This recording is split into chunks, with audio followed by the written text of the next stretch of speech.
Hey folks, my name is Axel. No reason, just felt like it. It's cold in here.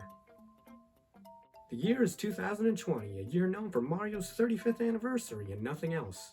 This is pretty cool, to be honest. The 35th anniversary was the first video game anniversary that I actively participated in. Of course, I was alive when previous anniversaries were celebrated, but Mario's 35th was the first I experienced when I knew the importance of an anniversary. They released some cool stuff for this. I actually managed to grab the Super Mario Bros. Game & Watch alongside Mario Kart Live, though it's arguable that the latter is necessarily an anniversary title. These are pretty cool knickknacks, but that's all I really see these as, just little novelties. The big anniversary game for Mario's 35th was Super Mario 3D All-Stars. I remember seeing this and thinking it was huge. People were asking for exactly this for so long. I mean, a collection of the best 3D Mario games, all for $60 that can be played portably? That's something that can't really be understated. So of course I picked it up almost immediately, and now I'm going to talk about it because I have literally nothing better to do. Alright, time to piss people off with an opinion that's probably wrong. So, in my opinion, a compilation made up of older games is only as good as the games that are in it and how those games are by today's standards. Like I said, I'm probably wrong. If a game was fun back in the day, more power to it, but if a game has a lot of flaws nowadays, then putting in a collection with two other older games isn't really going to save it. So I guess the best way to judge this collection is to judge all three games in order separately to see how good they are on their own. So Mario 64 is first then. This is the game that defined 3D platforming and 3D games in general. It's not an understatement to say that this game was legendary for its time. Now, to be completely transparent, I hadn't played the game before this, but this is kind of a case where the game is so well known and so talked about and so old that I basically knew everything about it going in. This wasn't a blind playthrough by any means, more so that it was the first playthrough that I experienced firsthand. While writing, I did a bit of research, and I found it interesting that originally Super Mario 64 was meant to be very similar to the 2D games at the time, where going into a level, your only goal was to make it to the goal pole.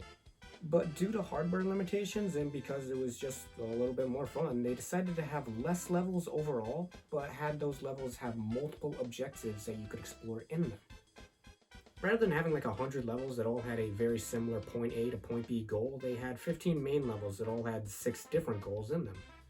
Instead of getting to a goal pole, you were collecting power stars. Completing an objective gets you a star, and getting stars gets you more levels.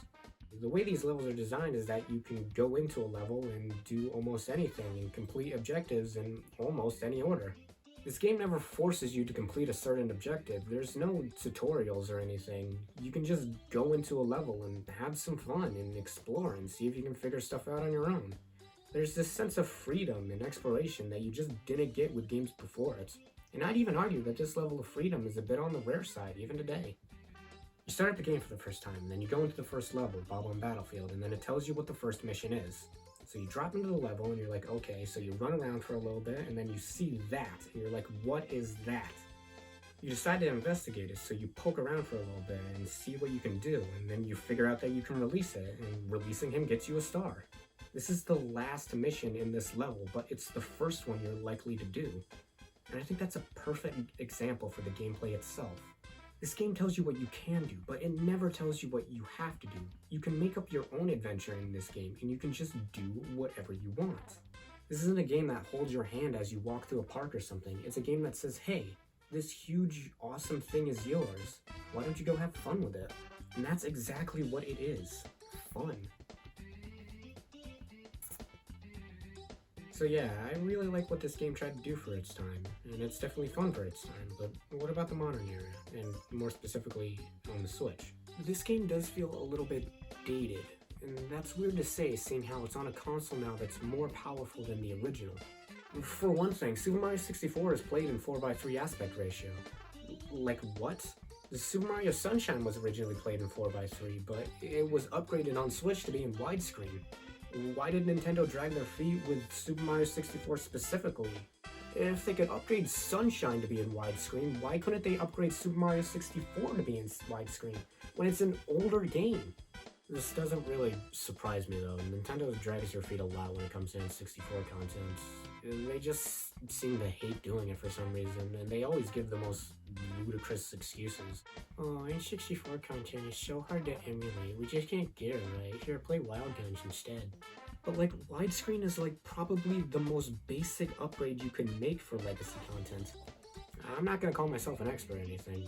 I don't know how hard it is to incorporate widescreen into older games, but other people have incorporated widescreen into older games. And other companies have done it too, and Nintendo themselves have done it with this very collection. You can't tell me it's impossible. Another thing I find a little bit weird is the way the camera controls in this game. This game was originally on the N64, and the N64's controller didn't have a second analog stick, so you had to control it with 4 directional buttons. But that of course means that the camera can only move in 4 directions, and it can only move in increments.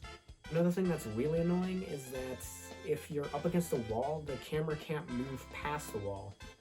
I mean, yeah, the camera is controlled by a character in the story, so yeah, the context is that there is physically a person holding the camera, but it's a camera. It doesn't need to have collision, and it doesn't need to bump into walls. At the time that this game was released, this was perfectly fine because it was the first 3D platformer. Like, of course the camera was going to be a little dodgy. But like I said, this is a re-release of the game on a more modern system.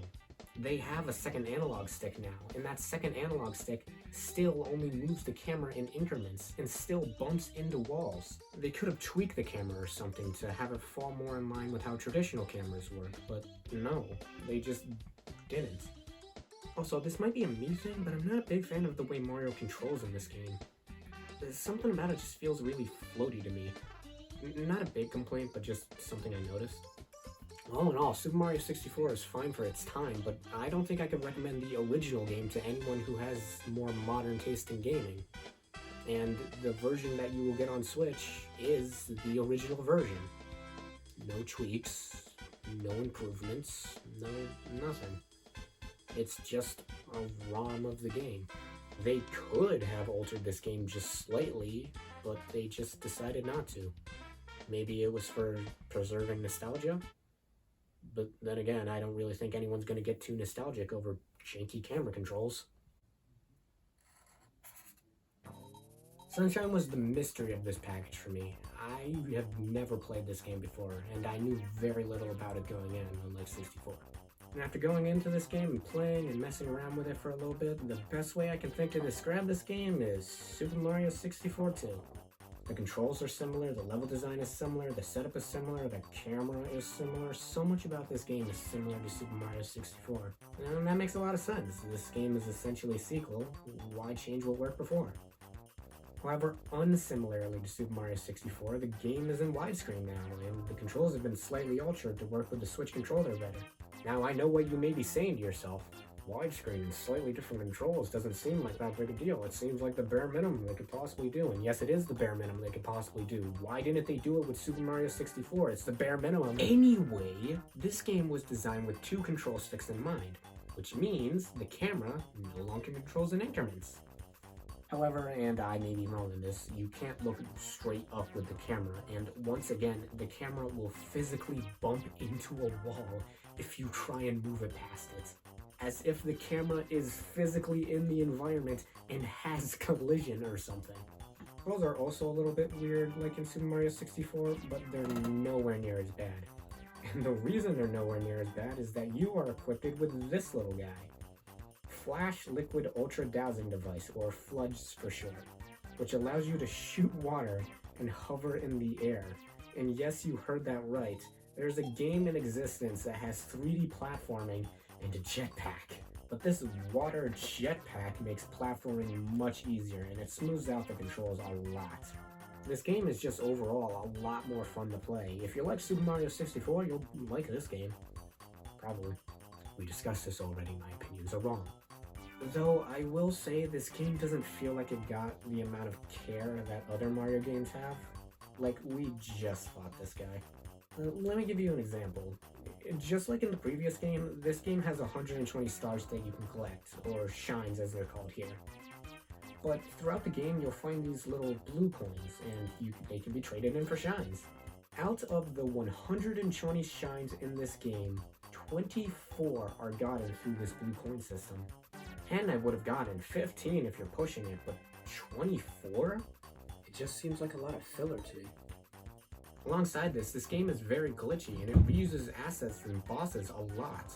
Like, we just fought this guy. I get that creating unique assets and bosses for a game is difficult, but this is a Mario game we're talking about. If they didn't have time to create this kind of stuff, they should have delayed the game to give themselves time. Like, we just fought this guy.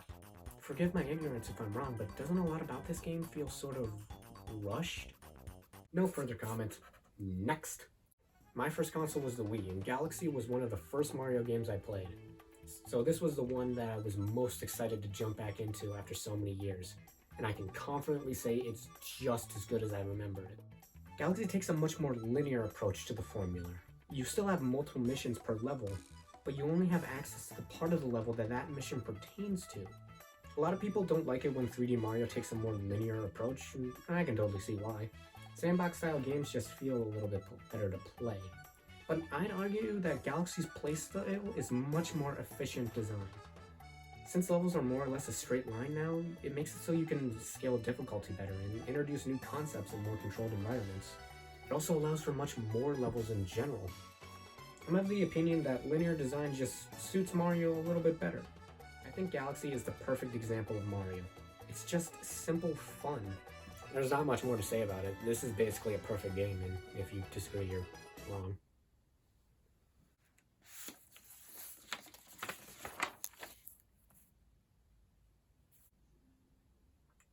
Well, this is certainly a compilation of 3 Mario games, huh? Yes, these games are good on their own. Yes, these games are a lot of fun to play. Yes, these games stand the test of time almost. Like I said before, widescreen and slightly different controls is like the absolute bare minimum you could do with a collection. And they didn't even go all the way with that. I mean, this game comes with soundtracks, so yeah. $60. I don't think this is a bad game or a bad compilation, but I just feel like it has so much wasted potential to not be slightly disappointed.